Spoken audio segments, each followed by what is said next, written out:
ఈ వీడియో చూస్తున్న వారికి నమస్తే అండి. నేను మామూలుగా మన ఛానల్ని సబ్స్క్రైబ్ చేసుకోండి అని అడుగుతాను. ఈ ఛానల్లో సబ్స్క్రైబ్ గురించి అడగనండి. ఎందుకంటే ఈ వీడియో చేయడానికి ముఖ్య కారణం ప్రజల్లో అవగాహన పెంచడం కోసం. మోసగాళ్ళు ఉన్నారు, వాళ్ళ బారిన పడి మోసపోవద్దని ఉద్దేశంతో చేయడం జరుగుతుంది. ఎందుకంటే నేను ఆల్రెడీ మోసగాళ్ళ బారిన పడి కొంత నష్టపోయాను, ఆర్థికంగా నష్టపోయాను. నేను నష్టపోయినట్టు, నేను బాధపడినట్టు ఇతరులు బాధపడకూడదు అన్న ఉద్దేశంతో ఈ వీడియో చేయడం జరుగుతుంది. సో ప్లీజ్ ఈ వీడియోని పూర్తిగా చూడండి. ఇక సమాచారంలోకి వెళ్తే, సైబర్ నేరగాళ్ళు పంజా విసురుతున్నారు. రాష్ట్రంలో కంటికి కనిపించకుండా సగటున రోజుకి 86 లక్షల రూపాయల సొత్తు దోచుకుంటున్నారు. ఆన్లైన్లో మోసాలకు తెగబడుతున్నారు. 100 కోట్ల రూపాయలు కొల్లగొడుతున్నారు.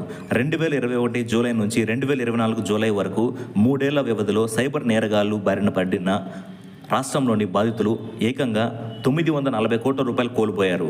కేంద్ర హోం మంత్రిత్వ శాఖ పరిధిలోని Indian cyber crime coordination centre గణాంకాల్లో ఈ వివరాలు వెలుగులోకి వచ్చాయి.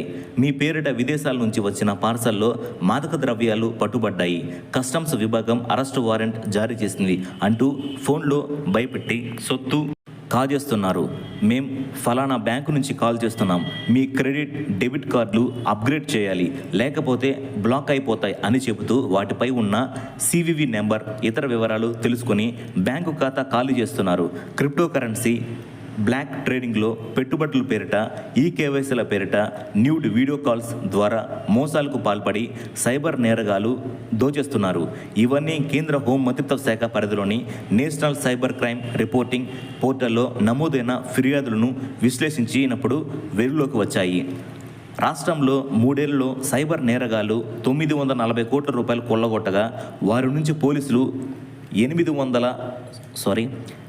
కోట్ల 26 లక్షల రూపాయలు మాత్రమే రాబట్టగలిగారు.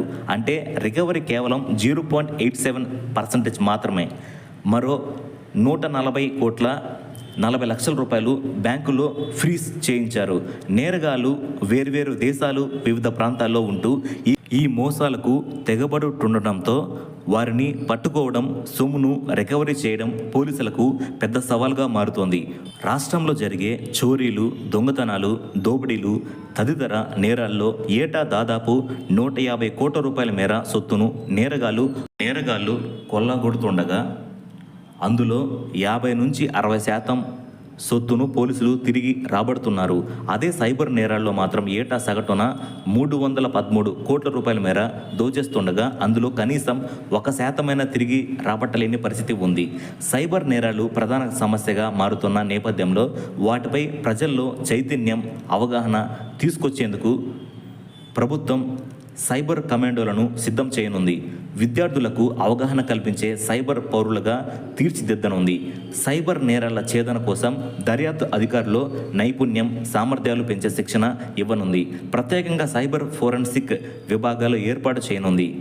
ఫిర్యాదుల స్వీకరణకు cyber crime reporting helpline డేను నిర్వహించనుంది.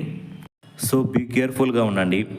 గుర్తు తెలియని వ్యక్తుల నుంచి వచ్చే మెసేజ్లు, ఈమెయిల్స్లోని అనుమానాస్పదమైన లింకులు క్లిక్ చేయడానికి ముందు 1-2 సార్లు ఆలోచించండి. జాగ్రత్తగా ఉండండి. ఈ వీడియోని మీ బంధుమిత్రులకి షేర్ చేయండి.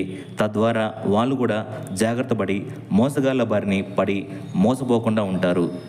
Thank you.